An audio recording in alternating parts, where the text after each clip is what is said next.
seguindo as boas práticas, né? Boa noite, turma, novamente, agora gravando a aula. Estamos de volta após um pequeno recesso, né, de uma semana, mas como eu estava aqui conversando com o professor Silvio, o suficiente para darmos aí uma recarregada, uma oxigenada. Eu vejo com bons olhos essa pausa aí no meio, né, do semestre, né, entre o primeiro e segundo bimestre, e estamos retomando aqui o nosso trabalho, a linha de continuidade.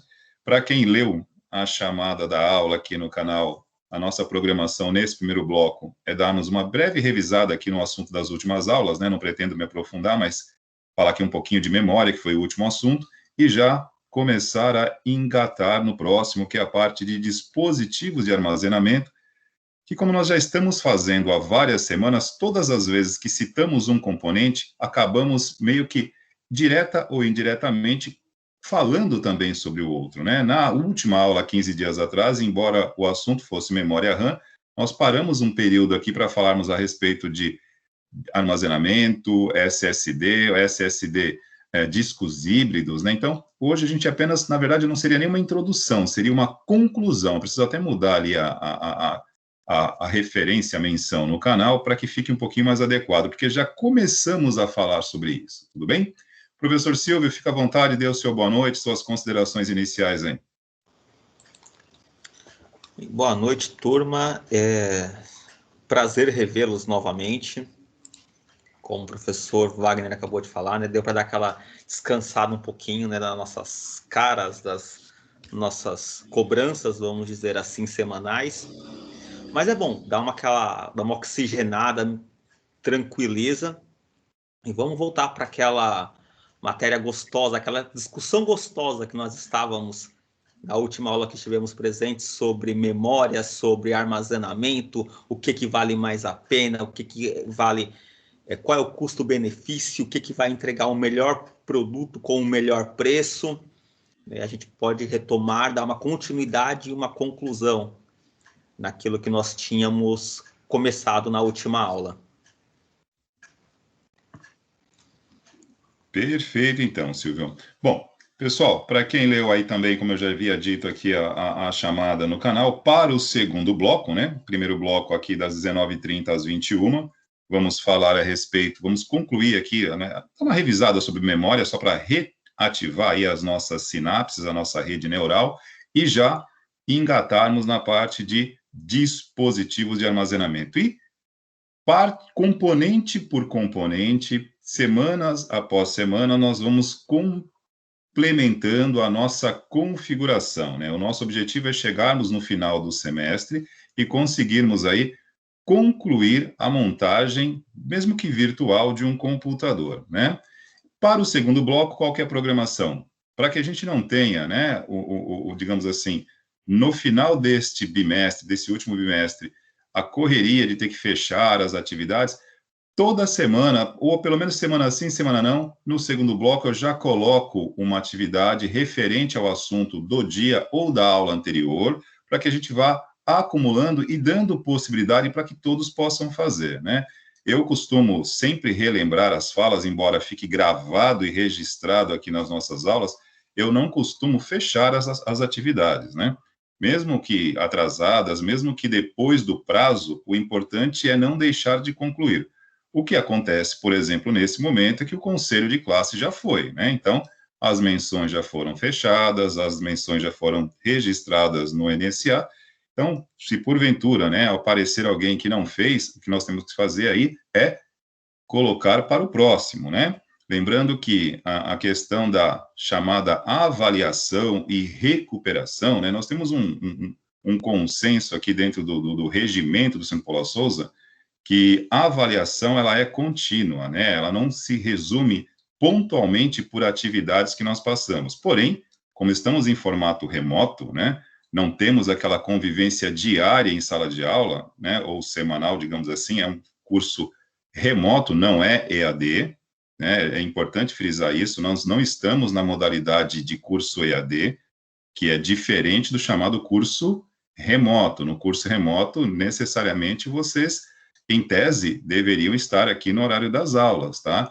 Nós deixamos a chamada para ser feita no formulário com prazo aí de 1 ou 2 dias, mas, né, enfim, Nós damos essa flexibilizada para, digamos assim, tornar a continuidade, o acompanhamento para vocês de uma forma mais tranquila, né?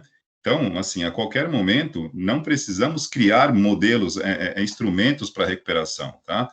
Como a chamada avaliação, ela é contínua, então, o conteúdo é acumulativo, a partir do momento que vocês estiverem voltando, né? Quem, no caso, perdeu as atividades, algo do tipo, e voltar para o curso, o problema maior se dá em relação à frequência.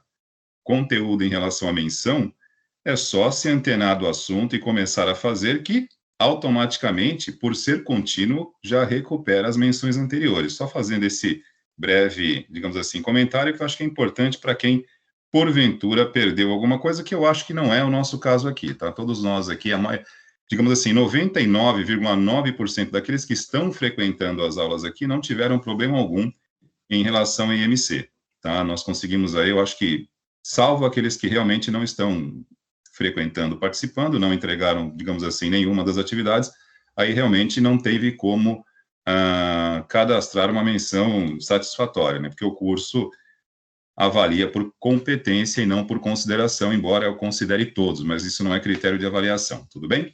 Então, vou compartilhar minha tela aqui, vamos dar apenas uma relembrada aqui na questão da memória, e aí já introduzimos também a questão aqui também de dispositivo de armazenamento. Pessoal, e outra coisa também importante, acredito que vocês já estejam sabendo, né? Na semana que vem, vocês terão aí uma semana com palestras, né? Nós temos no dia 5, pelo menos o professor Marcelo já me passou aqui alguma programação.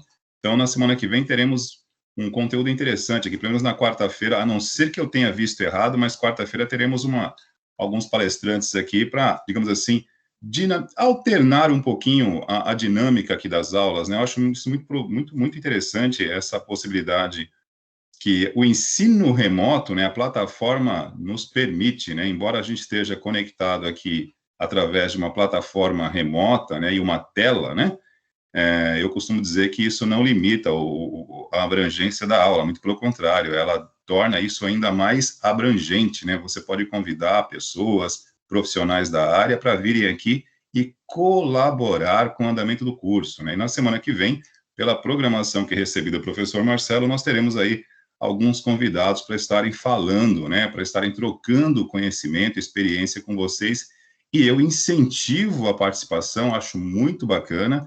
Não posso estar aqui a semana toda, porque tenho aula também aqui na ETEC de Praia Grande, inclusive na terça-feira que vem também estarei recebendo palestrantes aqui no curso de manutenção nosso, de manutenção de informática aqui, né, mas na quarta que vem estarei com vocês aqui prestigiando o conteúdo das palestras, tudo bem?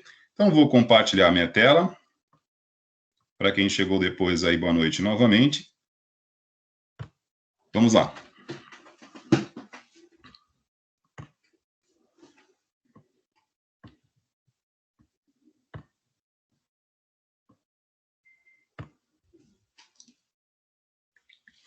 Primeiramente, né, pessoal, vamos lá, só para voltar aqui na própria plataforma, eu acabei deixando aqui para vocês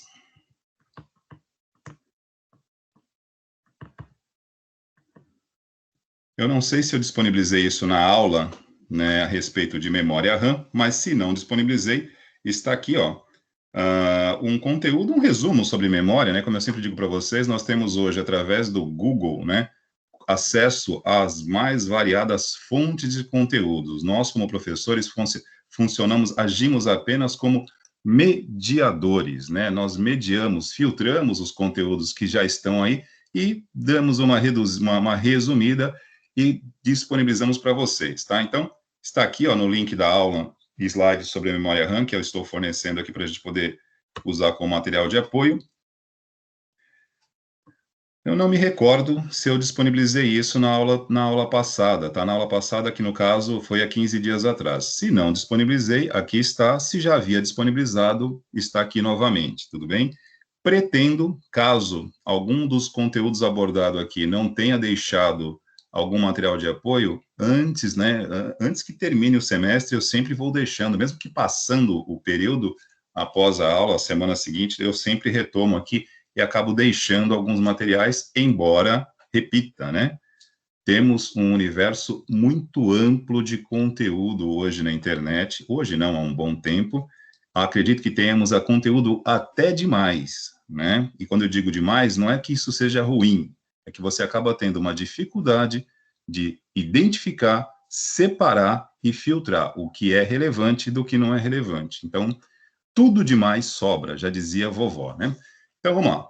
A parte de memórias aqui, pessoal, nós já falamos sobre isso, só estou retomando, fazendo uma breve relembrada no assunto aqui, dando uma aquecida na rede neural de vocês, porque no segundo bloco nós inverteremos o protagonismo, e aí, né, passamos para vocês a bola para que vocês possam fazer uma atividade referente a um assunto que foi abordado há 15 dias atrás, né?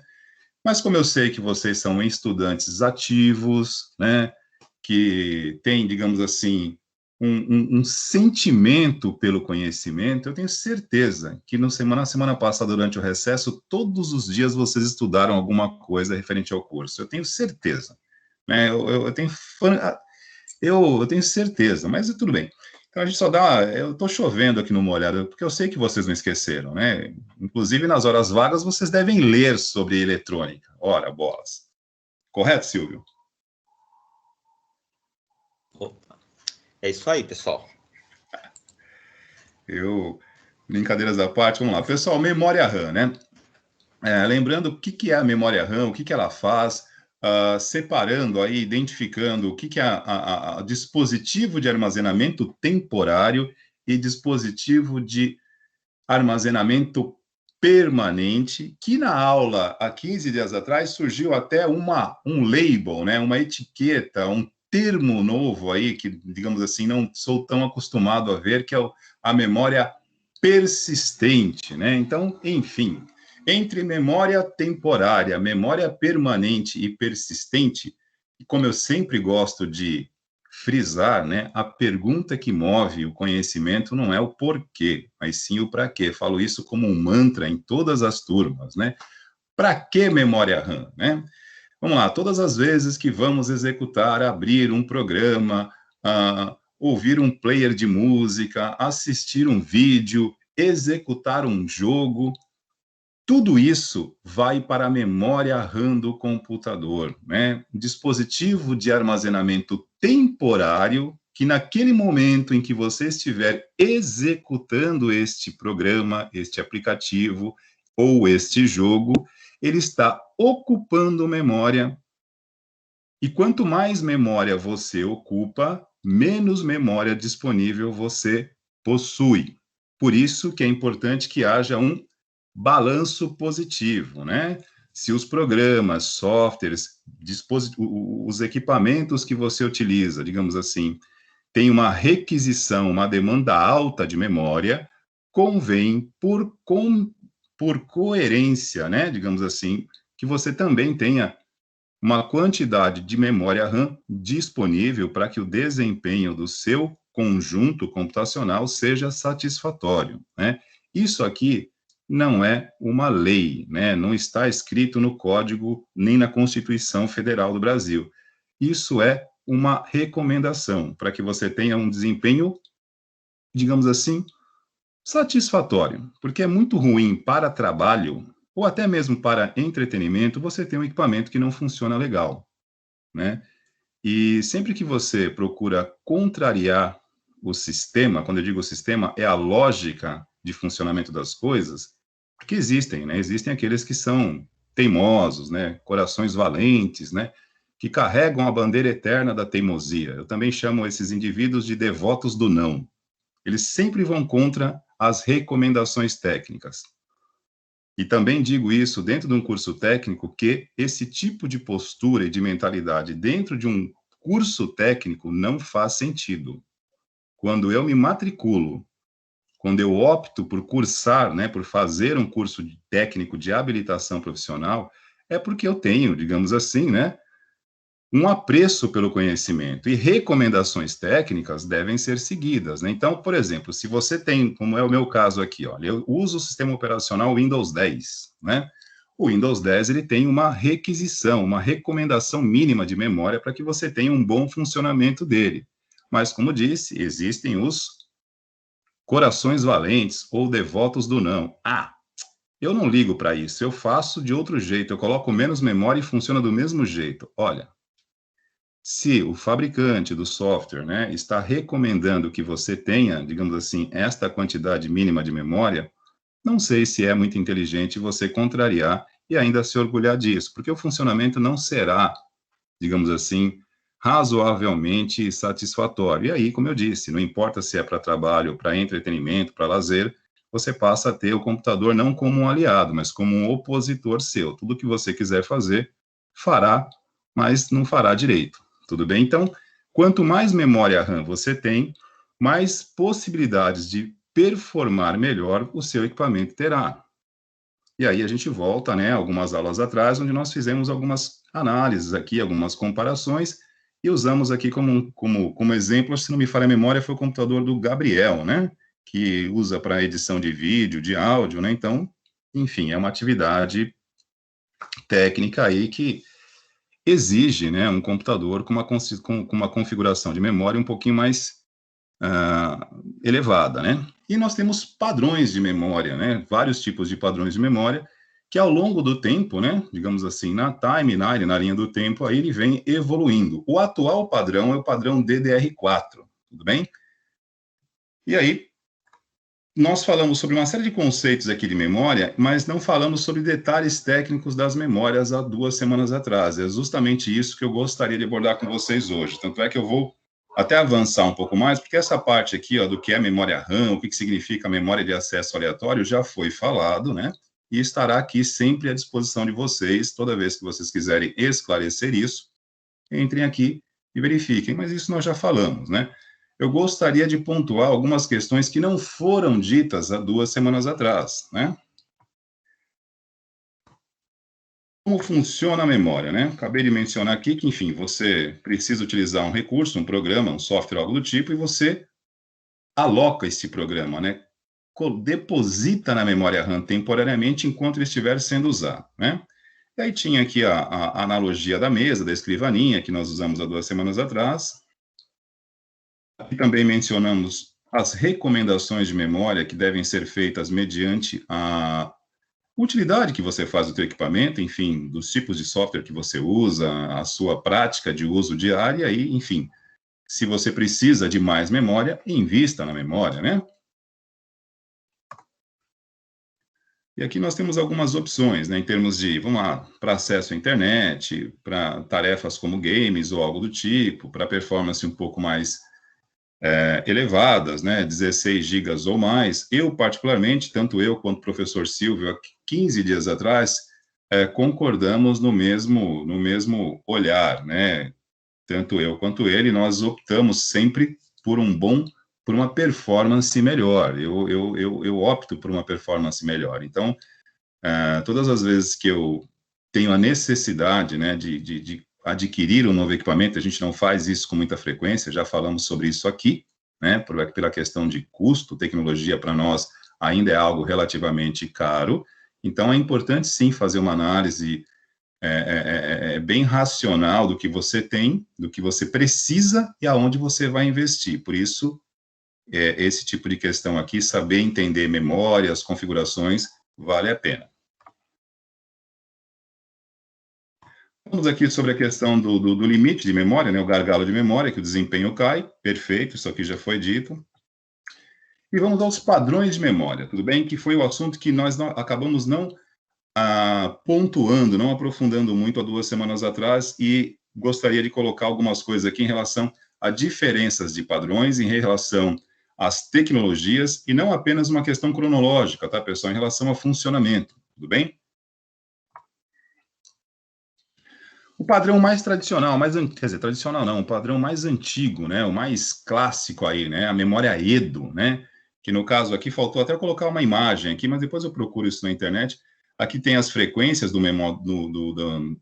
da chamada memória Edo, né, que na verdade, esse padrão de memória aqui, o padrão SDRAM, né, do Single Date Rate Synchronous, né, que trouxe aí foi a primeira memória capaz de trabalhar sincronizada com os ciclos da placa-mãe, né, que não havia aí uma divergência entre a frequência de... lembrando que ciclos, né, pessoal, é a frequência através da qual a memória consegue carregar um dado, né, um programa, um aplicativo em si e disponibilizar isso para uso. Isso tem um nome, tá? Isso aqui chama-se latência CAS, que nós vamos ver mais à frente, que é esse tipo de detalhe que eu gostaria de trazer para a aula hoje. São aquelas coisas que saem do óbvio, né? Que saem um pouquinho do lugar comum. Porque o lugar comum você encontra no Google, em qualquer lugar, né? Então, a gente aproveita que tem 5 aulas na semana aqui, semanalmente, no caso, óbvio, né? E procuramos pegar alguns detalhes que fazem diferença no funcionamento, mas que passam despercebido pela maioria de nós, né? Porque muitas vezes a gente acaba indo sempre no trivial, né? Bom, quanto mais memória, melhor. Então, vamos lá, eu vou olhar aqui a frequência da memória, vou olhar o tamanho, né? 8, 2, 4, 16 e basta. E tudo bem, isso é determinante? Claro que é. Mas nós temos algumas variáveis aí que, quando combinadas, favorecem e quando não são bem combinadas, não vou dizer que atrapalha, mas você perde a oportunidade de ter um aproveitamento ainda melhor do investimento que fez. E nós temos algumas questões em relação a isso, que é o que nós vamos abordar nesse primeiro bloco aqui, em relação à memória. Então, esse padrão aqui, o padrão SDR, né, ou SDRAM, ele veio aqui para substituir, né, o padrão antigo de memória era o padrão EDO, que no caso aqui eu não tenho nenhuma imagem para colocar, mas depois eu pego aqui vamos lá, memória EDO, só para não ficar em branco aqui. Memória EDO. Eu separei, deixei tudo separado aqui antes da aula, mas acabei esquecendo da memória EDO.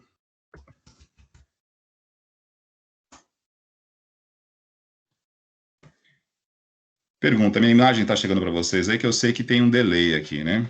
Vocês podem ver? Então, perfeito. Pessoal, isso aqui, ó, são os módulos de memória, né, do padrão EDO, né? Que isso aqui, vamos lá, final dos anos 80, anos 90, ali início da década de 90, era um padrão de memória que nós tínhamos, digamos assim, em larga escala no mercado, né? Os computadores usavam esse tipo de memória, tá? Que é o que nós estamos comentando aqui nesta apresentação. A memória SDR, né, ou a chamada Single Date aí, ela vem para substituir esse padrão. E o que ela trazia de diferente na época, né? O fato de conseguir nivelar a frequência da placa-mãe com a frequência da memória. Os fabricantes conseguiram atualizar isso, ou seja, sincronizar, né? Daí o nome, né? Ou seja, a memória que sincronizava aí com a frequência da placa-mãe. Lembrando que nós temos a frequência do processador, nós temos a frequência da memória, nós temos o barramento de dados, barramento de controle, barramento de endereço, que são os barramentos de comunicação interna na placa-mãe. Então, esse tipo de coisa, com a evolução tecnológica, esse nível de detalhe técnico, embora isso aqui já tenha muito tempo, quando surgiu esta possibilidade de sincronizar a frequência da memória à placa-mãe, trouxe uma eficácia melhor para este conjunto, né? Memória, processador, dispositivo de armazenamento permanente e placa-mãe, ou seja, começou a haver um sincronismo melhor. E a partir daí vêm as evoluções, né? Padrão DDR, aqui nesse caso, o que trazia de diferente o padrão DDR que nós usamos até hoje, né? DDR que vem de Double Date Rate, né?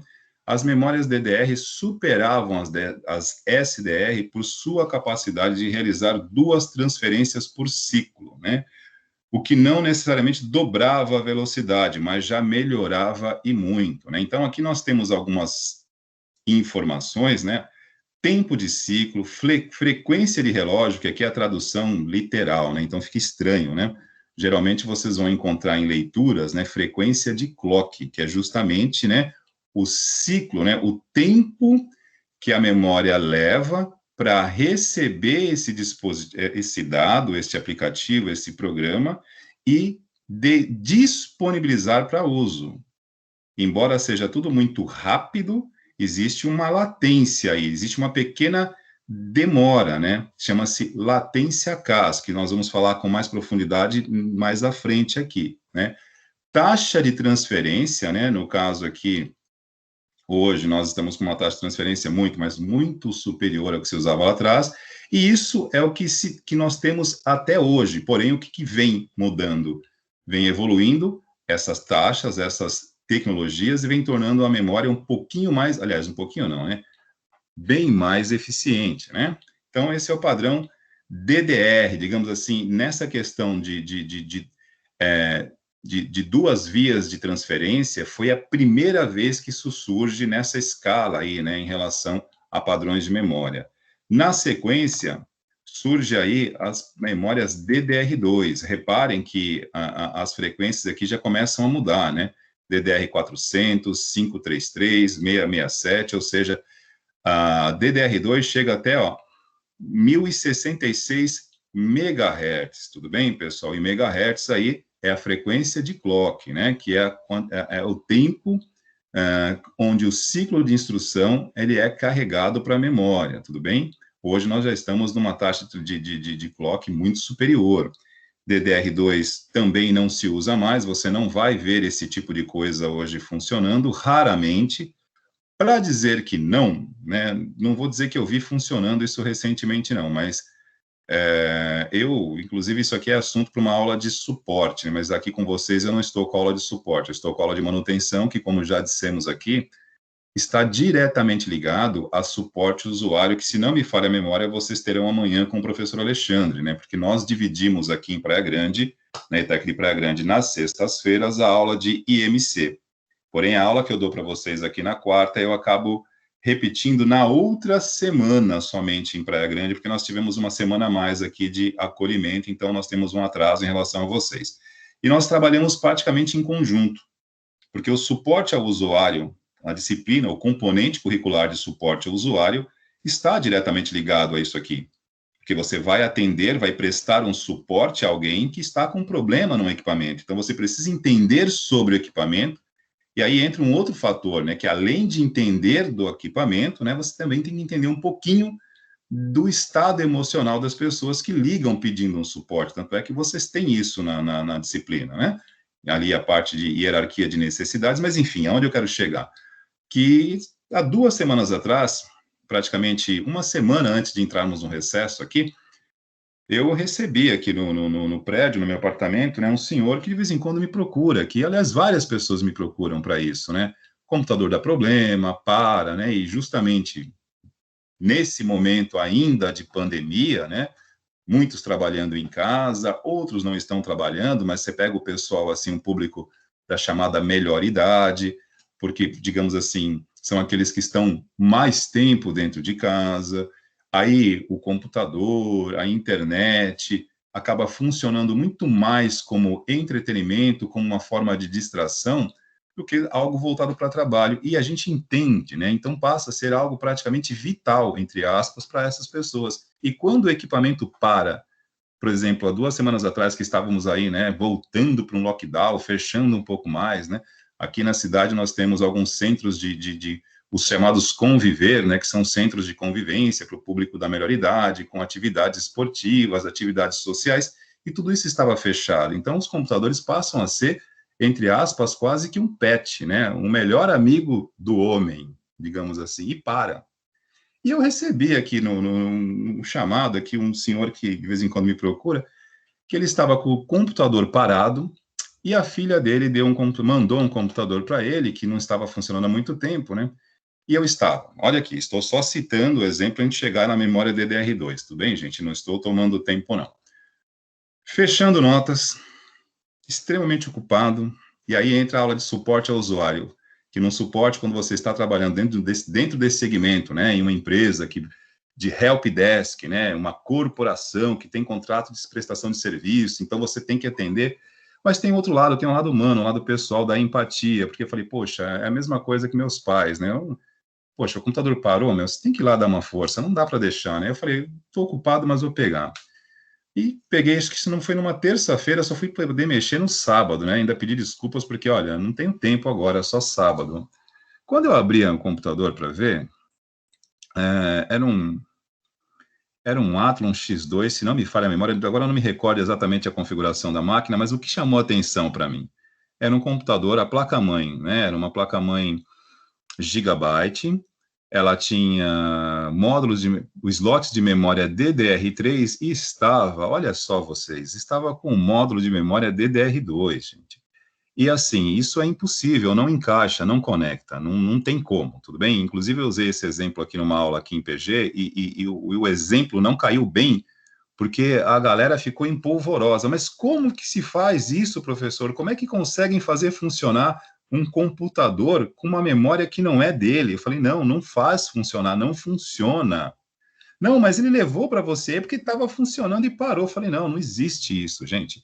A memória DDR2, né, como nós vamos ver aqui mais à frente, ó, eu até pulei os slides, ó, eu estou com uma imagem aqui que mostra os padrões de memórias, tá ok? DDR2, DDR3, DDR4, tudo bem? Então, o que acontece? DDR, DDR2, DDR3, DDR4. Deixa eu tirar isso aqui, ó. Elas têm, aqui, esta imagem aqui foi uma imagem que eu peguei para comparar, né, mas eu acho que não está tão claro porque ela está bem em marca d'água aqui, apagadinho, mas enfim, elas têm características de encaixe, fisicamente falando, que são incompatíveis. Então, o que foi feito ali, né? Provavelmente, alguém colocou, não tinha memória lá, e deixaram lá um módulo de memória DDR2, mas aquilo não liga, não encaixa, não tem como conectar, não dá. É a mesma coisa que você, de repente, calça 40, querer colocar um sapato 30, 35, não entra, não dá. São formatos diferentes, aquilo não liga, mas é um senhor de idade, não tem o menor conhecimento, não sei nem da onde a filha dele trouxe aquele computador, mas compartilhando a experiência com vocês, né? Quando vocês pegam esse tipo de coisa profissionalmente, já é algo para evitar. E quando você pega isso por empatia, pior ainda, porque você tem que ter todo um cuidado para falar para a pessoa, olha, isso aqui não tem como funcionar. Não dá. Porque é uma memória incompatível. Não sei se vocês conseguem visualizar daí, eu acho que não, porque aqui compartilhando a tela fica muito apagado, né? Mas aqui eu tenho o módulo de memória, e no meio do módulo de memória aqui, ó, eu tenho alguns encaixes, ó, eu tenho um vinco, né? E para cada padrão de memória, você obviamente tem um slot que se encaixa ele na placa-mãe. Cada padrão tem um encaixe específico, não conecta, não liga, não tem como adaptar, não existe isso, tá? Porém, o senhor estava precisando, enfim, eu retornei para ele, né? Falei, olha, o seu computador, aliás, o computador que a sua filha deixou com o senhor, realmente não tem como funcionar, está sem memória, o padrão de memória que tem é incompatível, nem cair no detalhe de explicar o que era, o que deixava de ser, porque não tinha condições de explicar, são pessoas completamente leigas, né? Mas o que eu quero dizer para vocês é que, infelizmente, vocês podem encontrar esse tipo de coisa, né? Encontrar computadores com umas coisas assim que tecnicamente não tem como descrever. Então, num suporte, num trabalho, profissionalmente falando, é o tipo de coisa que às vezes requer até uma foto, você tem que fazer o registro disso, porque simplesmente a fala, e aí estou dizendo aqui profissionalmente, tá ok, gente? No caso aí, agora fazendo um link com a aula de suporte, né? Porque essa aula aqui de manutenção, ela acrescenta a atividade de suporte ao usuário. Né? Se você estiver numa empresa de helpdesk que presta serviço, dificilmente você vai chegar numa empresa ou atender um chamado que você vai encontrar isso. Não tem como, gente. Isso aí não dá, isso não rola. Mas, digamos assim, informalmente, né? Se você, sei lá, atende aí pessoa física, esse tipo de coisa, você pode encontrar alguns Frankensteins, que a gente chama, entre aspas, né? Algumas coisas que não existem e que estão aí. E aí você precisa se amparar, né? Você faz ali, abre uma notinha, uma ordem de serviço, mesmo que não seja algo formal, mas algo realmente prescrito, faz o relato, fotografa, identifica, para que você se isente de qualquer responsabilidade maior sobre isso. No caso aqui, né, eu estou falando de pessoas que eu conheço, que moram aqui no prédio, são moradores, então a gente tem uma consideração, porém, é sempre muito importante deixar claro que quando você vai fazer esse tipo de coisa, mesmo que queira prestar uma ajuda, fazer um favor, você pode se complicar, né? Você pega alguém que de repente interprete errado, fala, olha, ele estava com memória DDR3 sim, eu entreguei para você com memória DDR3, e agora você vai ter que reparar, porque a pessoa não sabe, muitas vezes ela pode dar uma dessas, né? Então, é importante sim você registrar isso, mesmo, repito, mesmo que seja um atendimento à pessoa física. No caso aqui, eu fiz questão até de bater uma foto, tirar uma foto e depois entregar para a filha dele e falar, olha, isso aqui era o que estava dentro do computador, porque muitas vezes, né, um senhor de idade, as pessoas podem achar que, de repente, quem pega o computador para usar possa estar agindo de má fé. Então, são circunstâncias que, né, mesmo sendo um atendimento, assim, informal para um vizinho, para um conhecido, mas procure tomar cuidado para que você não se complique com esse tipo de coisa, né? Porque quando você se depara com esse tipo de ocorrência, não é legal, né? Porque foge completamente à realidade. Então é bom tirar uma foto, porque é aquela coisa assim, eu estou registrando, estou fazendo uma notinha, estou devolvendo, para que não pare nenhuma dúvida sobre aquilo que você está fazendo. Então, para a gente voltar aqui à questão de memória, eu só citei este caso aqui, né? Para citar que DDR2 dificilmente você vai ver isso funcionando hoje, tá? E aí voltamos àquela questão de discutir tecnicamente e analisar tecnologia, né? Se nós entrarmos agora no Mercado Livre, memória DDR2, vamos ver quanto está custando o módulo de memória DDR2.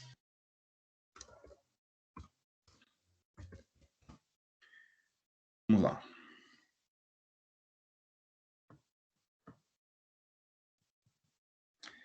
Ó, um módulo de memória de 2 GB DDR2 no Mercado Livre está R$ 74,00, até que não está caro, tá? Esse aqui é o tipo de tecnologia que não pesa tanto assim, não. Mas existem outros casos, né, de algumas coisas assim, por exemplo, que por ser antigo demais, né, e já não estar descontinuado, quando você passa a encontrar dificuldade de localizar isso no mercado, essa escassez torna o produto mais caro. E aí, mais inviável fica você manter esse tipo de equipamento funcionando. Não é o caso da memória. No caso aqui, até me surpreendeu. Opa, cliquei sem querer, pessoal.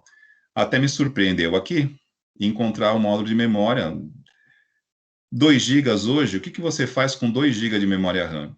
Eu acho que você coloca aí o Windows 7, descontinuado desde 2019, e mais ou menos você vai ter um uso muito, mas muito limitado aí de um computador, porque qualquer coisa que você for fazer hoje já vai estar lotando, né, ocupando a sua memória na totalidade, e você fica com desempenho baixo. Mas, enfim, não é o padrão, a tecnologia que a gente recomenda para uso hoje, tá ok? DDR3. DDR3 é o que a gente encontra também hoje, digamos assim, na sua larga maioria, né? Até 6 meses atrás, 6 meses não, até 4 meses atrás, eu estava usando aqui o meu notebook antigo, né? Que eu estava usando, usava a memória DDR3. O atual usa a memória DDR4, mas DDR3 é algo que você encontra hoje, assim, em grande escala aqui no mercado. Não é uma memória barata, né? Se a gente fizer uma pesquisa aqui também, vamos lá, DDR3, Mercado Livre. Vou pegar um módulo de 8 GB aqui. Ó. Boa noite, professor. Boa noite, galera. Desculpa o atraso. Opa, boa noite. Tudo bem, Fabiano? Sim. Sou eu, Opa, professor. beleza, Fabiano. Boa noite. Estamos falando de memória hoje. Tranquilo, seja bem-vindo. Obrigado, professor. Bom, estamos olhando aqui, ó, valor de memória DDR3. Um módulo de memória de 8 GB DDR3 da Kingston, uma marca, um fabricante tradicional aqui, 8 GB, R$ 289.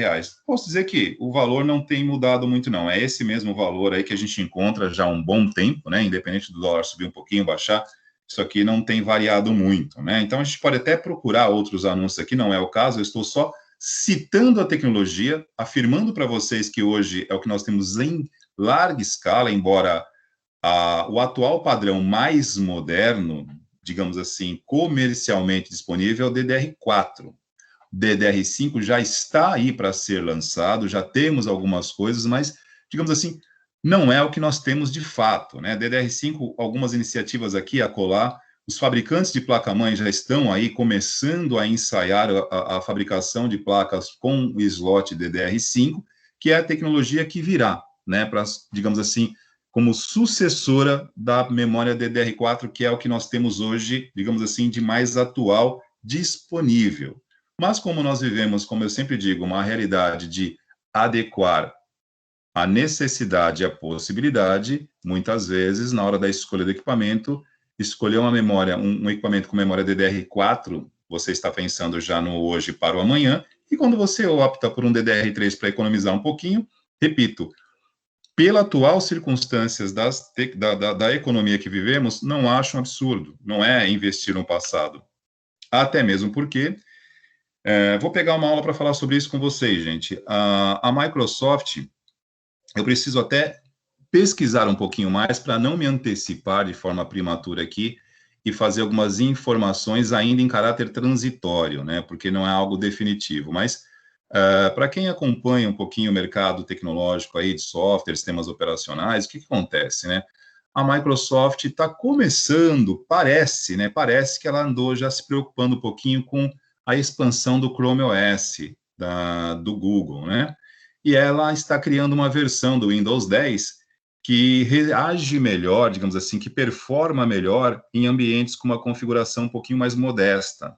E ela está aí disponibilizando uma versão chamada Windows 10X. Não sei se já ouviram falar a respeito, isso é assunto da aula de GSO. Eu não quero invadir a aula de GSO, nem sei qual é o colega que está com essa aula, mas, como eu sempre digo, os nossos conhecimentos aqui, eles são complementares, né? Então, quando nós falamos que, de repente, não é um investimento ruim investir em um computador que ainda use memória DDR3, por conta de uma questão de custo, você tendo esta informação que está aí, né, mas a gente precisa pesquisar um pouco mais para realmente confirmar se isso vai se consolidar, né, ou se realmente a Microsoft apenas está arriscando ali, ou querendo realmente, não digo atrapalhar, né, mas o que acontece? O Android, ele praticamente é dominante no mercado de smartphones, né? Da mesma maneira que o Windows é dominante no mercado de desktops. E não estamos aqui questionando qualidade, estamos falando de popularidade, aceitação. Ponto. Se é bom, se é ruim, não é isso, é aceitação. O Chrome OS, né, que é um sistema aí que o Google disponibilizou, ele não ganhou muito mercado aí, né? Mas, enfim, ele está aí. E a Microsoft se aventura, pelo menos o pouco que eu pesquisei, por isso que eu quero pesquisar um pouco mais para vir aqui com uma informação mais precisa, mas é legal a gente trazer essa dúvida, né, para que a gente possa pensar. A Microsoft está lançando, está aí testando o Windows 10X, que é uma versão do Windows 10, repetindo o que eu já falei, que tem uma performance melhor em dispositivos com configurações mais modestas. Então, isso passa a ser muito importante para um mercado como o nosso, que é um mercado que reage, né, digamos assim, de forma muito sensível a indicadores econômicos. Eu já falei sobre isso. Isso aqui não é miserabilidade, isso é estar antenado com a economia do nosso país. Para nós é caro. E a partir do momento que a Microsoft lança essa possibilidade, né, de colocar um sistema operacional, uma versão do Windows 10, que já não precisa de tanta memória, que está aí para, digamos assim, fazer frente ao Chrome OS, né, para que ele possa começar a incomodar. Então, esse mercado se reaquece, gente. Computadores de porte médio, que poderiam estar caindo em desuso e virando sucata, já não podem ter uma sobrevida. E aí, esse mercado aqui de DDR3, o meu Core i5 que está parado lá no quarto da minha filha, que eu estou com vontade de simplesmente me desfazer dele, pode ser que ele ganhe uma sobrevida. E aí, aquilo que não faria mais sentido estar investindo, pode ter uma possibilidade de valer a pena de novo. Tudo é uma questão de estarmos antenados no mercado tecnológico e os sinais que ele toma aí, digamos assim, os caminhos que ele direciona. Porque aí a gente vai mudando, porque a gente já olha para isso aqui, ó, um módulo de memória de 8 GB por 289 está barato? Não, não está. Mas se você for verificar o preço de uma memória DDR4, você vê aqui, compara preços, né? Mas a partir do momento, repito, que nós tenhamos aí um sistema operacional como o Windows 10, numa versão, digamos assim, que reaja melhor a configurações mais antigas, não digo mais antigas, mas mais simples, opa, para um mercado como o nosso, cai como uma uva, né? Porque, como disse, somos sensíveis a indicadores econômicos. Mas fica para um outro momento, eu não vou detalhar esse assunto agora, mas quem tiver a curiosidade, depois dê uma pesquisada sobre o Windows 10X, as avaliações têm sido muito boas, principalmente em máquinas com configurações baixas. E isso é muito legal, porque aí as coisas voltam a fazer sentido, porque está muito caro a tecnologia, tudo bem? Então, aqui é o módulo DDR3, voltando aqui para a apresentação. E a DDR4, tá ok, gente? Opa. DDR4, como disse, em tese, é o atual padrão de memória. Nesse momento aqui eu estou usando com um notebook que tem aqui 12 GB de memória DDR4. O outro que eu tinha aqui era um DDR3, 8 GB. Não estava, digamos assim, interessante para mim. Nas aulas aqui com o Teams, algumas aulas que eu tinha, a parte de design já não ficava legal. E olha que eu não usava grandes recursos, não. É simplesmente o Teams compartilhando a tela aqui numa aula com CorelDRAW ou Photoshop, já...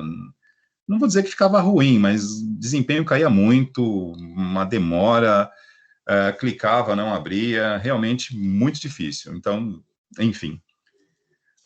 Hoje, DDR4, para mim, aqui acaba sendo uma questão que tem me ajudado bastante, porém, como nós vamos falar no segundo bloco aqui, né, pessoal? Aliás, segundo bloco não, aqui na sequência, na minha opinião, e eu não sei se o Silvio concorda comigo, além, não apenas a memória, tá, gente, mas os discos SSD, eles foram, digamos assim, um grande salto em termos de desempenho e performance para as configurações. Então, tá aí sim um investimento que nós já comentamos aqui, vale a pena ser feito, podendo colocar um disco SSD, independente da tecnologia, tá, SATA, M2, não importa, o SSD, ele é significativamente ele muito melhor que o disco mecânico, e isso, combinado com uma quantidade de memória razoável, você tem um salto de qualidade muito considerável no seu equipamento. Na hora da escolha, isso vale a pena pontuar, tudo bem? E aí, algumas informações aqui que eu gostaria de trazer para vocês, né? Eu já deixei separado aqui. Vamos lá. Deixa eu ver se eu acho agora. Eu estou com umas 30 abas abertas aqui, né? Espera aí. Esse cara aqui, ó. Não sei se vocês conseguem ler, eu deixei até separado, né? O que é a latência CAS, né, pessoal? Ou Cache Latency, né? Que é um termo aqui em inglês. É a latência, digamos assim. O que é a latência? É uma pequena demora, né? Quando você carrega, né? Você clica, por exemplo, num aplicativo, né? No Word aqui, eu vou abrir o Word, ou eu carreguei aqui o Google Chrome. Entre eu clicar no Google Chrome, isso estar alocado na memória e disponível para uso, dependendo da quantidade de memória que você tem, há um tempo de processamento ali, né? É lógico. Tem o tempo da sua conexão da internet, que é também importante, e tem o tempo de processamento, do ciclo de carregamento disso na memória, né? É a frequência de clock que você vai executar para colocar isso na memória, ou seja, alocar memória RAM, e há um tempo entre isso estar na memória, ser armazenado temporariamente na memória e estar disponível para o nosso uso. Esse pequeno intervalo, esse lapso de tempo aí, ó, que é rápido, e aí alguns microsegundos, chama-se latência CAS. Latência é um tempo de espera, tudo bem? E o que isso tem a ver com memória? Toda memória tem um padrão de latência CAS, determinado pelo tipo de memória, pelo padrão de memória, pelo seu fabricante. E quando vocês, né, nós combinamos memória, né, ou seja, eu tenho uma determinada quantidade de memória RAM na minha máquina e acrescento mais memória, nem sempre você vai encontrar memória do mesmo fabricante. E aí, muitas vezes, você precisa colocar, tudo bem, tem que ser do mesmo padrão, DDR3, DDR4, ponto. Mas, às vezes, você pega memórias de fabricantes diferentes, que seguem um padrão de fabricação determinado por padrões internacionais. Sim, mas essas variáveis aqui, elas mudam, tá? De fabricante para fabricante, ou até mesmo dentro do fabricante, porque eu posso pegar uma série diferente da outra. Então, esse tempo de latência aqui, ó, esse pequeno intervalo de tempo, esse lapso de tempo entre o que você coloca na memória e ela estar realmente pronta para uso, o aplicativo, o programa, o software em geral, chamado memória CAS, latência CAS, isso, quando você combina muitos tipos diferentes de memória, isso pode ser potencializado. Você pode combinar memórias que tenham a mesma latência, como tendo latências diferentes. E aí você tem ali um pequeno tempo de atraso. Isso, para nós, como usuários comuns, isso não faz diferença alguma, tá, gente? É que eu procurei aqui antes da aula, por isso que eu sempre marco aqui 19h30, porque esses 30 minutos iniciais eu fico terminando de finalizar uma coisinha ou outra e localizando uns vídeos, mas geralmente eu salvo isso na minha playlist. Mas o que tem acontecido nestes últimos 6 meses? Eu tenho colocado as nossas aulas aqui, né, de todas as turmas, eu estou salvando no YouTube e estou jogando na mesma playlist. Então, eu estou com mais de 17 gigas já de arquivos de aula. Então, agora eu preciso parar um tempo, né? Não foi feito isso agora no recesso, acabei fazendo outras coisas, mas começar a separar em outras playlists, uma playlist somente para manutenção, outra para GSO, outra para segurança de dados, outra para ciência de dados. Se eu colocar tudo junto como está, depois eu não localizo mais. Está umfimdomundo.com. Mas eu tinha um vídeo aqui, que em algum momento eu localizo, fazendo comparativos do adrenaline.com, comparando o tempo de latências de fabricantes diferentes. Então, assim, para quem usa o computador para uma aula online, como nós estamos aqui agora, isso não faz diferença, gente. Não faz. Não será a diferença de latência de um fabricante para outro, ou enfim, que vai atrasar o teu desempenho. Mas, por exemplo, né? Um gamer, né, um jogador aqui que tem ali a sua equipe, que já está se aventurando em algumas apostas, algumas competições aqui de jogos, tudo que for determinante para mais ou para menos desempenho pode ser a diferença entre um bom desempenho, uma vitória, ou, de repente, perder uma partida aí num jogo importante, porque tudo é performance, né? Outra coisa, onde você tem que apurar, né, refinar desempenho, né? Quem trabalha, por exemplo, com ciência de dados, né, com análise probabilísticas, que são coisas assim infernais, são cálculos, algoritmos que usam muito, mas muito processamento, muita memória. Qualquer coisa que você conseguir tirar desempenho para melhor faz diferença. E isso não está distante de nós, tá, gente? Vocês podem terminar o curso aqui, fazer uma graduação e depois embalar uma pós ou mesmo até uma graduação hoje voltada para a ciência de dados. Complica, hein?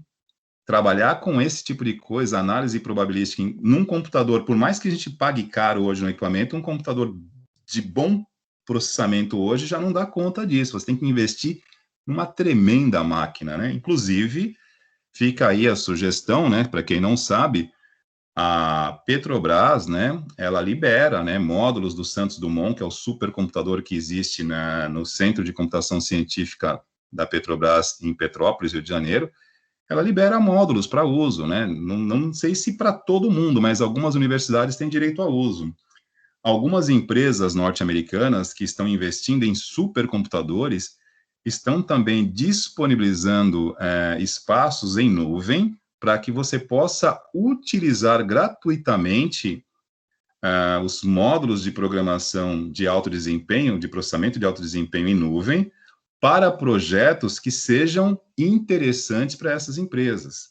Então, assim, eu compro, né, digamos assim, invisto num supercomputador, nunca paramos para falar sobre supercomputadores. Supercomputadores é uma outra arquitetura, um outro modelo computacional, pessoal, que opera aí na escala de processamento absurdo, né? Por coincidência não, né? Por sinal, nós temos hoje no Brasil os dois maiores supercomputadores da América Latina, o Santos Dumont, no Rio de Janeiro, em Petrópolis, no Centro de Computação Científica da Petrobras, e temos o outro, que é o IEMOJA, que fica em Salvador, na Universidade Federal de Salvador. Que fique claro, né, são equipamentos que custam aí alguns milhões de dólares, né? E o Brasil não tem apenas dois, tá? Nós temos vários supercomputadores no país operando, mas, enfim, voltando ao assunto em questão, para quem está afim aí de testar seu desempenho usando supercomputadores, basta ter um projeto interessante que essas empresas se interessem, envia e vocês podem usar isso gratuitamente em nuvem, porém, tem que ter um projeto aprovado aí para isso. Pela última vez que eu pesquisei a respeito, porque eu trabalho com algumas aulas que eu comento sobre supercomputadores, o Santos Dumont em Petrópolis tinham liberado os seus módulos para pesquisas envolvendo acompanhamento e análise probabilísticas para testes e COVID, né, para, enfim, encontrar, digamos assim, alternativas, né, digamos assim, de tratamento, de soluções para a COVID. Então, desde o ano passado, que o Santos Dumont está liberando acesso gratuito para esse tipo de pesquisa, né, que são aprovadas para esse tipo de finalidade. Mas voltando aqui para a latência CAS. Latência CAS, então, significa esse tipo, essa latência, essa demora entre colocar o dado na memória RAM e ele realmente estar disponível para nós usarmos, né? Isso é medido aonde? Isso é medido em testes de desempenho. Nós temos aqui uma ferramenta que faz isso, né?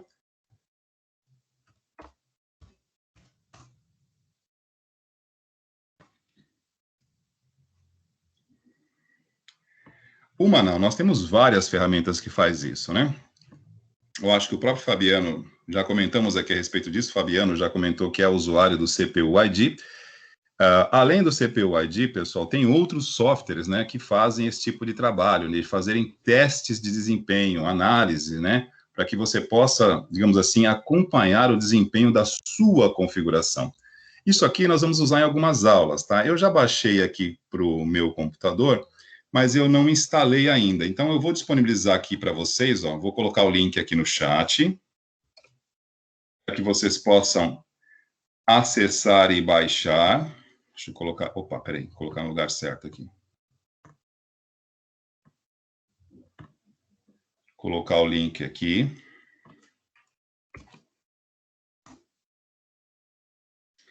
Pessoal, esta empresa aqui, aliás, esta plataforma aqui, cpuid.com, softwares cpu.html. O que é o CPUID? Pessoal, aqui nós temos alguns programas, né, que fazem testes, né, e monitoram o desempenho dos dispositivos que você tem, né. Para o uso convencional, tudo bem, mas aqui, para você ter um acompanhamento do dispositivo que você está usando ali, no caso, sua memória, algo do tipo, deixa eu pegar aqui, ó, com versão para Android e versão para Windows. Eu confesso que eu não testei isso aqui ainda no celular, então eu não posso falar para você qual é o funcionamento disso no smartphone e no Android. Mas no Windows, nós temos aqui, vamos lá, deixa eu colocar aqui. Ó, já vou adiantar para vocês, tá? A melhor versão para baixar, pelo menos as que eu testei aqui, gente, que não dá erro, é a versão aqui que está já compactada, a versão zip aqui, tá? Vocês podem clicar aqui que para baixar é rapidinho, funciona. E isso aqui é legal para a gente poder testar o desempenho da memória. E ele faz todo esse monitoramento da memória que você tem. Se você tiver mais de um módulo de memória, ele consegue avaliar esses indicadores separadamente. Repito, para quem usa o computador para acessar a internet, ver seus e-mails, assistir uma aula, é o tipo de detalhe, o tipo de profundidade que não faz diferença. Mas quem trabalha com alto desempenho, ou quem é, por exemplo, uma profissão, tá, que hoje tem ganho espaço no mercado, é a parte de consultoria tecnológica. O próprio Adrenaline faz isso, o site do Adrenaline. Deixa eu entrar lá para mostrar para vocês aqui também, adrenaline.com.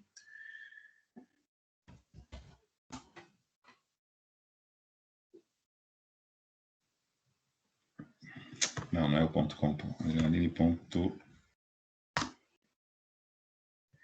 Peguei o site errado aqui, o Adrenaline do UOL.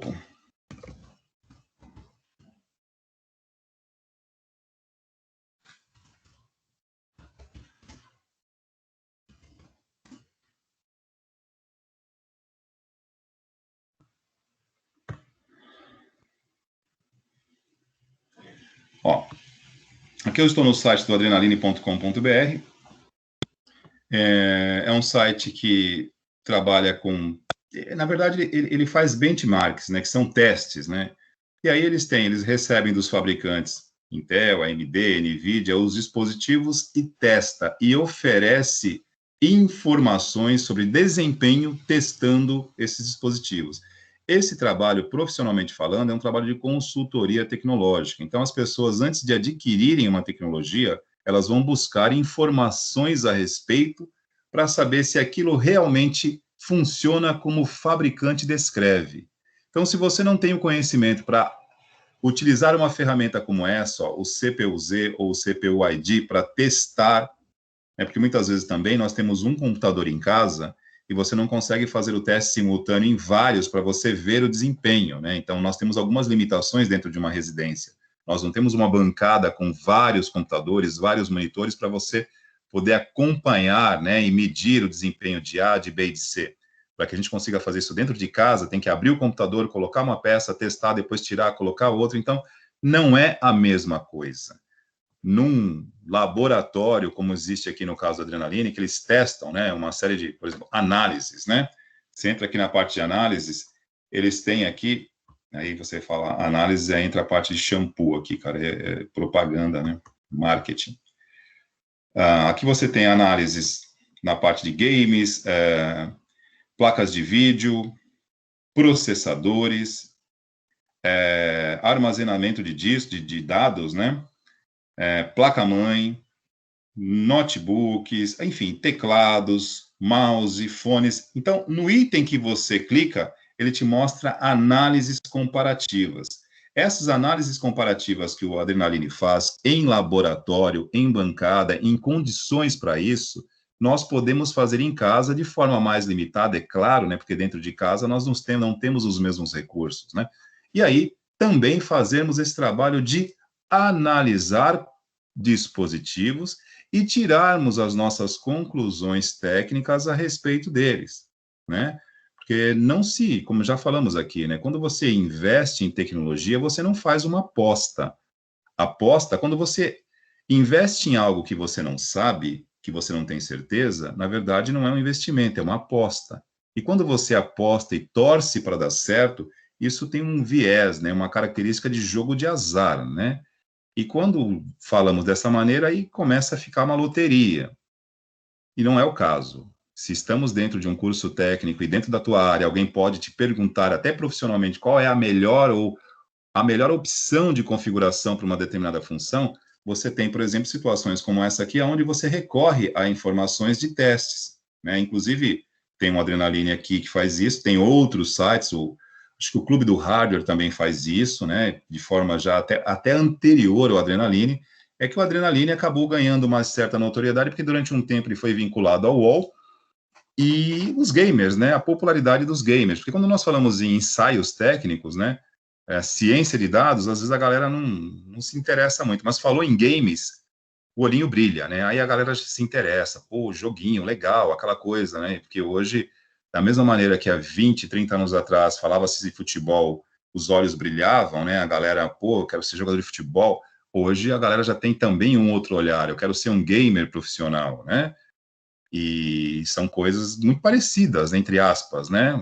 São sonhos muito parecidos, né? De cada 1000, um realmente consegue sobreviver disso, né? É uma expectativa que gera muita frustração, né? Mas, enfim, não é essa a nossa ideia aqui, é falarmos sobre a questão dos testes, tudo bem? Então, façam o seguinte, ó, estou sugerindo aqui, não precisa ser agora, porque nós vamos ter um intervalo aí das 9 até as 9h30, e aí vocês vão acessar aqui o CPU-Z e vão baixar, para quem estiver usando o smartphone, eu só não tenho a certeza de como funciona isso no Android, porque eu nunca testei. Mas acredito, né, pela credibilidade, pela tradição da CPU-ID, que o software deva funcionar. Aqui no meu notebook, eu já baixei, vou instalar no intervalo, não instalei, mas vou instalar. Como disse, procurem baixar a versão zipada, que eu sei que funciona. A configuração aqui, pelo menos das outras vezes que eu tentei baixar, ele pede para você criar uma conta, registrar, demora um pouco mais. Você entra aqui na versão zip, deixa eu ver se ainda está. Fecha isso aqui. Não, já. Opa, tá aqui. baixar CPU-Z. Deixa eu ver se tem a versão em português aqui, pelo menos nesse momento eu não achei a versão em português. Só clicar em baixar e baixe aí, pessoal. Não precisa ser agora, façam isso no intervalo, porque a atividade que eu estou propondo aqui a respeito de memória, né, que eu deixei no canal aí, vamos precisar de algumas informações que estão aqui, tudo bem? Aí vocês vão precisar utilizar, que eu vou mostrar para vocês nesses minutinhos finais que tem para terminar a aula aqui, nesse primeiro bloco, tudo bem? Então, só deixando, já deixei o endereço aí para vocês no chat. Vocês peguem essa versão aqui e baixem, tá? E depois, quem quiser parar aqui para ver algum desses testes, fique à vontade. Nós estamos agora falando sobre memória, né? Próximo assunto aí vai ser dispositivos de armazenamento, que já falamos algumas coisinhas. Se não falamos hoje, falamos na semana que vem. Mas aqui, ó, tem de tudo um pouco. Qual a diferença aqui, né? É que os testes do Adrenaline, como falei, né, eles têm bancadas aqui para realmente destroçar o equipamento, né? Diferente de cada um de nós aqui dentro de casa, tá ok? Então, voltando aqui para essa questão de padrões de memória, fazendo aí um fechamento, além do padrão que nós já colocamos aqui, deixamos muito claro que tem que haver uma compatibilidade, né? Você não vai usar, por exemplo, uma memória DDR num slot DDR2, nem vice-versa, nem DDR3. Não cabe, não conecta, não encaixa, e se você tentar fazer qualquer milagre, não funciona, não dá, impossível. Padrão atual de memória, nos dois últimos aqui, DDR3, DDR4. DDR4 é o que está aí, digamos assim, em termos de mais novo. Variáveis que são importantes aí para se considerar. Eu acabei de mencionar um item muito importante aqui, que é a latência CAS, né? Que eu acabei de citar, tá aqui. Latência CAS. Isso aqui é determinante no tempo de resposta da sua memória. E para quem usa, né? Para quem usa aí placas de vídeo, né? Que é um assunto que também vamos tratar aí, né? As GPUs. GPU, unidade de processamento gráfico, né? E que aqui nós temos sempre aquela confusão de nomes, né? Primeiramente, todo mundo sabe o que é a CPU, que é a unidade central de processamento, o bom, velho e tradicional processador. A GPU, que todo mundo acaba confundindo aqui com CPU, são os chips que vêm soldados, né? São os processadores dedicados dentro das placas gráficas, daí o nome GPU, unidade de processamento gráfico, que é uma placa de vídeo, né, para alta performance, que tem chips, né, soldados embutidos nela, que são os seus processadores. É um processador dedicado exclusivamente para renderizar gráficos. Daí o nome unidade de processamento gráfico, GPU. Olha os valores da GPU. Uma placa de vídeo aqui, ó, uma Radeon RX 6800 Game, olha só, ela já vem aqui com 16 GB de memória dedicada. Olha, isso aqui será, eu não sei se semana que vem já falaremos sobre GPUs, tá, gente? Sobre placas de vídeo. Mas já que citamos aqui, porque isso também é testado, e isso tem a ver com a memória, né, a latência CAS, né? Quando você usa esse dispositivo aqui, e aí, né, os entusiastas, né, porque na verdade o entusiasta não gasta 10 mil, né, isso aqui é digamos assim, um player profissional, porque 11 mil numa placa de vídeo não é um investimento para entusiastas, né, sai caro, né, mas quem joga, quem investe nisso, faz e coloca até numa mesma placa-mãe, pode chegar a colocar 3, 4 placas dessas em série, né? E aí executa a configuração Crossfire, o chamado fogo cruzado, onde você potencializa a renderização e o desempenho gráfico, combinando na mesma placa várias GPUs como essa. E aqui, ó, no anúncio, na citação aqui, ó, 16 GB, significa que esta placa de vídeo, ela já possui o seu processamento dedicado, que é a GPU, um processador dentro dela somente para gráficos, e também tem dentro da composição dela aqui, memória dedicada somente para ela. Este é o conceito de processamento e de memória dedicada. A palavra dedicada aí não é metáfora, é real. O processamento, a unidade de processamento gráfico se dedica ao gráfico e a memória dedicada também está aí única e exclusivamente para atender às requisições de vídeo. Então, isso significa que em nenhum momento eu vou precisar utilizar processador, né, a CPU da máquina, e também não vou precisar usar a memória RAM da minha máquina. Então, quando você tem esse tipo de recurso no seu equipamento aí para um jogo, a latência CAS, que nós nos referimos aqui, pouco vai importar. Porque você tem memória dedicada para o seu jogo. Em nenhum momento ele vai usar a memória do seu computador. Vocês estão acompanhando o raciocínio ou eu estou falando grego aqui? E outra coisa, quando é que a memória CAS vai fazer diferença? Quando você usa memória compartilhada. Porque eu tenho memória dedicada e memória compartilhada. A maioria de nós aqui, né, usuários comuns, não tem placa de vídeo com memória dedicada. Salvo um ou outro que possa ter isso, né, que tem uma memória exclusiva para a parte gráfica. Quando nós temos computadores convencionais em casa com chips gráficos, né, ele acaba usando memória compartilhada. Olha o nome.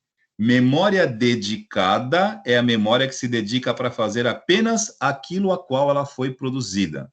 A memória dedicada da placa de vídeo, ela se ocupa apenas com vídeo. A memória compartilhada, por exemplo, uma placa de vídeo que não tem memória dedicada, ela vai buscar recursos de memória da sua memória RAM e compartilhar com o vídeo. E aí, esta informação aqui, ó, cadê novamente a latência CAS? Aí, isso aqui faz diferença. Estou entrando, gente, desculpem, tá? Eu às vezes, eu trago esse tipo de coisa, não é para complicar. Porque a maioria, sincero e honestamente, a maioria dos profissionais da área desconhecem isso aqui, cara. Eles nunca ouviram falar em latência CAS, mas gosta de reclamar de desempenho. Então, já falei, né? Conhecimento é algo que nos ajuda a ter melhor desempenho, nos ajuda a fazer as coisas um pouquinho melhor. Então, quando você tem um computador, como a maioria de nós aqui acaba tendo, né? Que usa, por exemplo, uma plaquinha nem uma placa de vídeo, né? É um chip gráfico. Aí entra ali o chip, o ponte norte, o ponte sul, o chipset. O chamado chipset, que nós vimos há 2 semanas atrás, 3 semanas atrás, dentro do chipset nós temos ali uma função para gerenciar gráficos, né? E esse chipset vai compartilhar a memória RAM disponível no seu computador, quando ela está disponível, né? Porque quando você tem memória RAM reduzida, você compartilha o pouco que tem, né? Aí entra aquele conceito de coração de mãe, que sempre cabe mais um. Mas no caso aqui de desempenho de computador, quanto mais você usa sem ter, pior fica. E aí a latência CAS passa a ser protagonista, né? Quando você tem memória compartilhada para vídeo, aí você passa a ter esse carinha aqui, ó, a latência da memória atuando também como um inibidor de desempenho.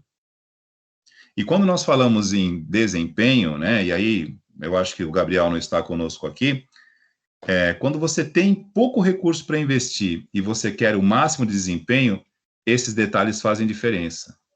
Na hora de escolher uma memória, procura ler qual é a latência CAS que você tem em relação a outras. Procura comprar uma que tenha menos latência.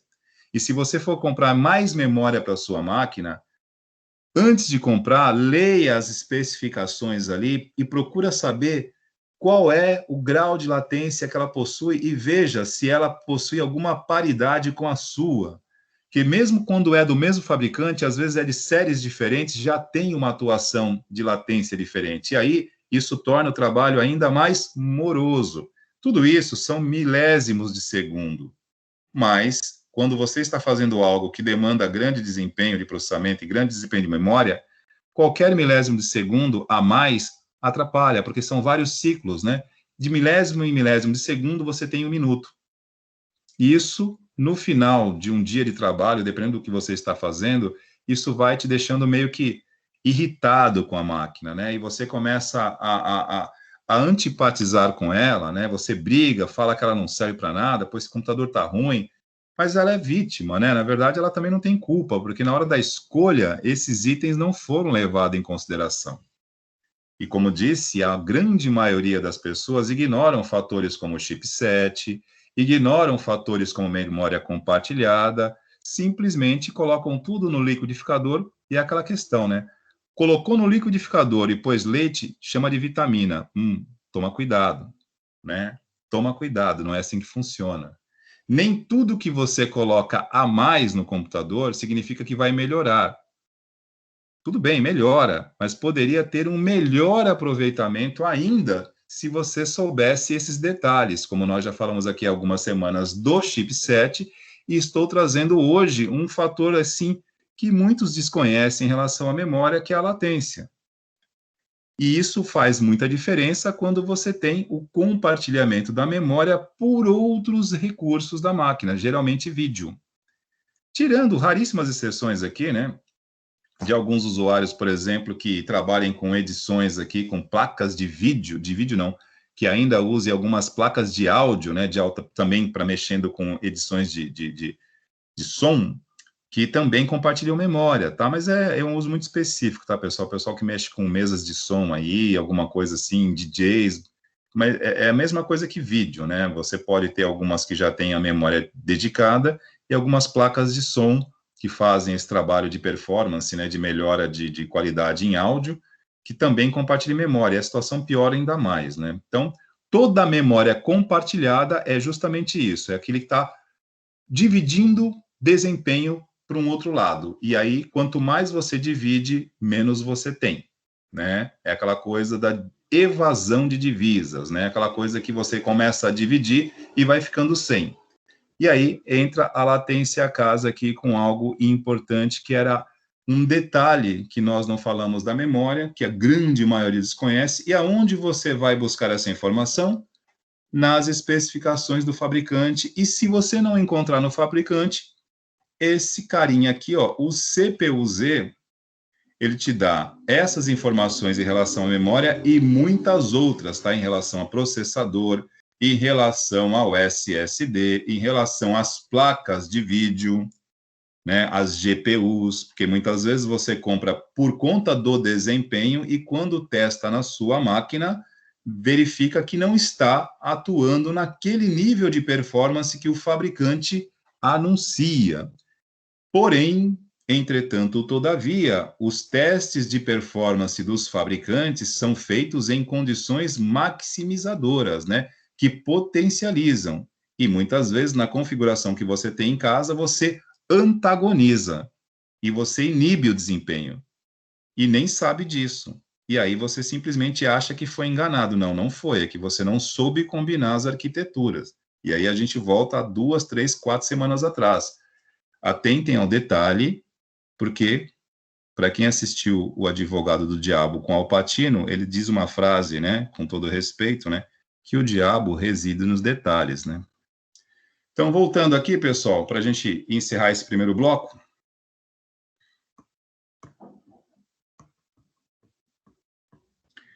Opa, estou vendo que o Gabriel está aqui conosco. Pessoal, não sei se foi muito profundo essa parte de... quer dizer, na verdade, não foi tão profundo assim, né? Eu só detalhei um pouquinho mais a questão da latência a casa aqui, que é uma informação que a maioria dos usuários aí, digamos assim, de computador na hora de discutir, técnicos, né, vão fazer uma escolha por memória, não consideram esta informação, da mesma maneira que também disse aqui a respeito do chipset, que é algo que tem ali uma inferência, né, no desempenho da sua configuração, mas que muitos ali, digamos assim, acabam desconhecendo isso, então gostaria não, quis trazer esta informação ao conhecimento de vocês.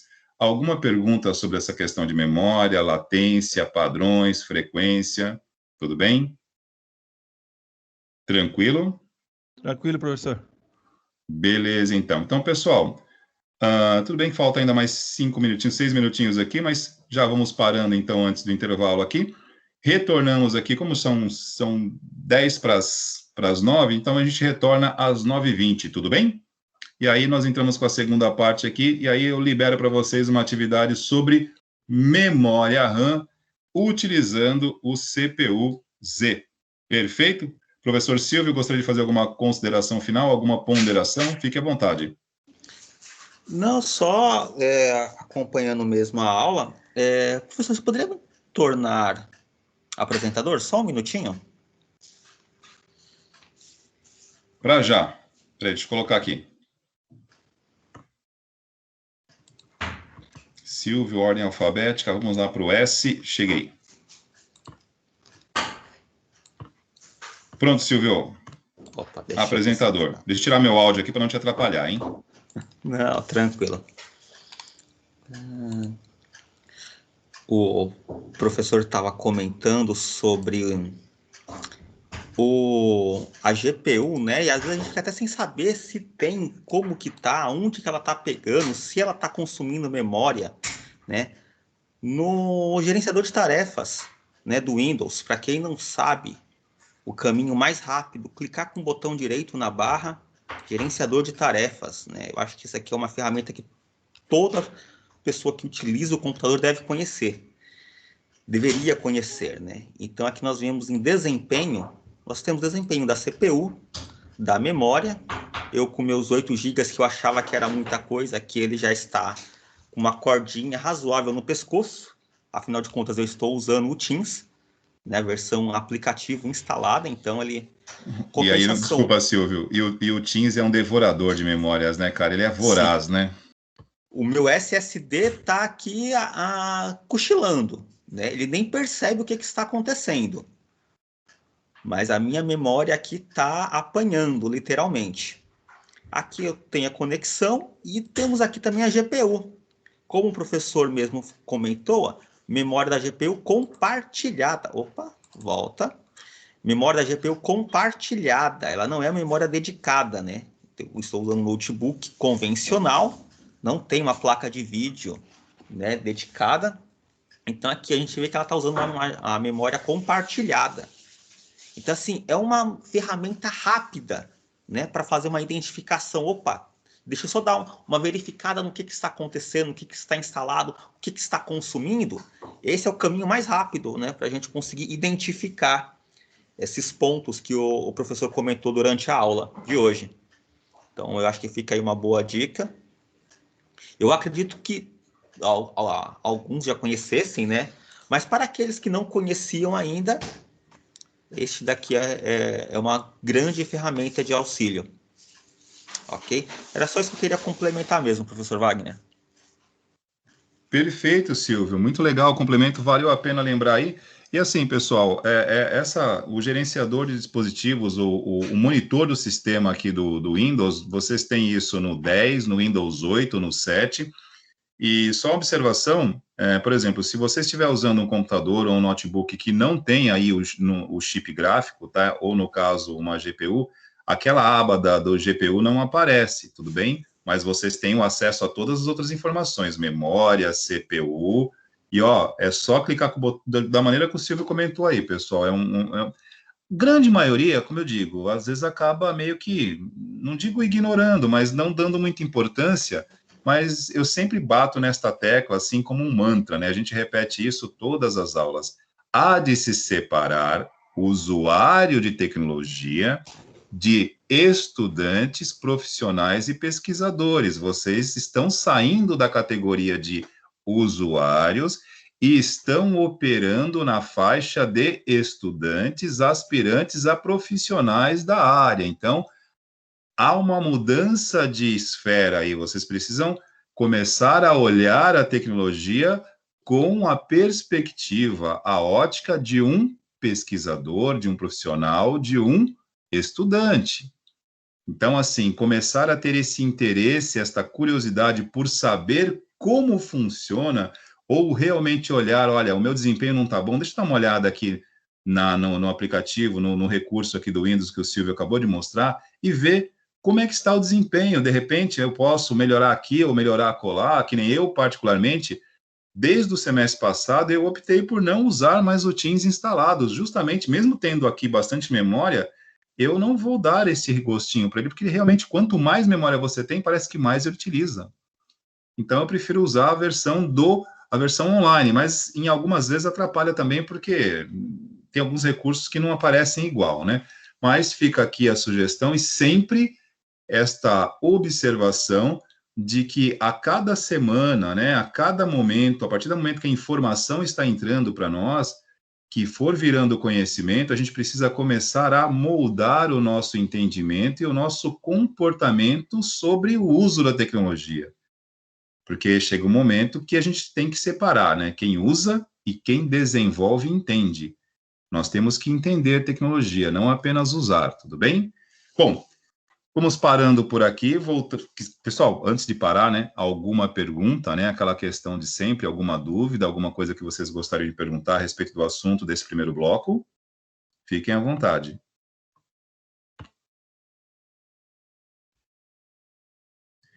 Tá ótimo, Isaac. Não é michuruca, não, normal, tranquilo. E ó, não é assunto direto nosso aqui, sistemas operacionais, é aula de GSO, mas eu faço questão de dar mais uma lida, mais uma pesquisada a respeito do Windows 10X e retomo esse assunto com vocês em outro momento. Bom, não tendo perguntas, pessoal, vamos parando por aqui.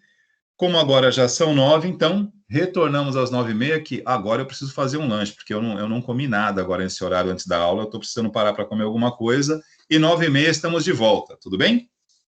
Perfeito, Silvio? Beleza, professor Wagner. 9h30 nos reencontramos por aqui. Perfeito, então, pessoal, até já. Estou encerrando aqui a gravação nesse primeiro bloco.